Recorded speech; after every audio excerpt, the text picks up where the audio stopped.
এখন বাজে বিকেল 4টে আর আমরা এখন মেলা দেখতে বেরিয়ে পড়েছি। আসসালামু আলাইকুম, কেমন আছেন আপনারা? এখন আমাদের এখানে বসেছে দারুণ একটা মেলা।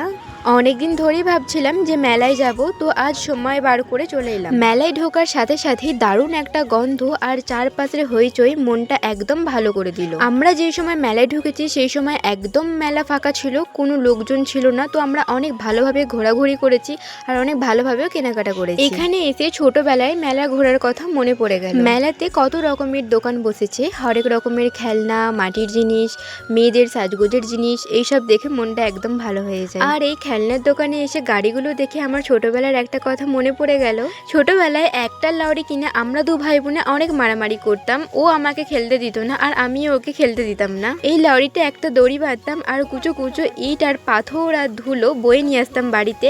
আর মায়ের হাতে এই নিয়ে খুব বকাও খেয়েছি, মারও খেয়েছি। আর ওই লরি নিয়ে ভাইয়ের হাতেও অনেক মার খেয়েছে। আমাকে বলতো, তুই মেয়ে, তুই গাড়ি চালাবি না, আমি চালাবো। যাই হোক, ছোটবেলায় এই খেলনা গাড়ি নিয়ে আপনারা কারা কারা খেলেছেন অবশ্যই আমাকে কমেন্টে জানাবেন।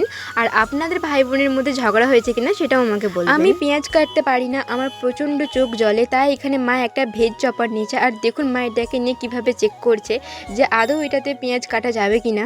তারপর এখানে আমার এই বোলটা অনেক পছন্দ হয়েছিল, কিন্তু বোলটা নিয়ে নিকো কয়েকটা জিনিস নিয়েছি। আর কি কি জিনিস নিয়েছি সেটা আপনারা পরের ভিডিওতে দেখতেই পাবেন। তারপর এখানে আমার মায়ের এই ব্যাগটা অনেক পছন্দ হয়েছিল, কিন্তু ব্যাগটার দাম বলেছিল 450 টাকা আর মা বলেছিল 250 টাকা। তো ব্যাগটা মাকে দিইনি, অতিরিক্ত দাম হওয়ার কারণে মা এই ব্যাগটা নিইনি।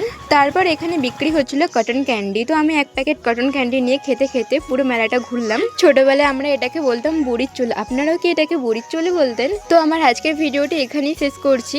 আল্লাহ হাফেজ।